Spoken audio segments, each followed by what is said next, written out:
Point number 5 is documentation, or creating drawings, specifically utilizing layout, where we can take views from SketchUp and turn them into 2D drawings and documents.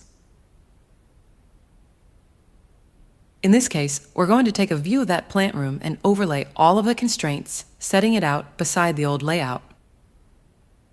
We're able to tag components and reference their Revit metadata, and add dimensions.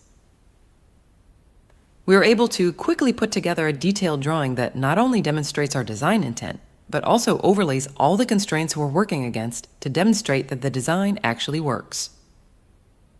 So whether that's fire escape routes like I'm diagramming here, or its correct maintenance zones and accessibility with turning circles, we can layer it on to produce a rich, informative drawing.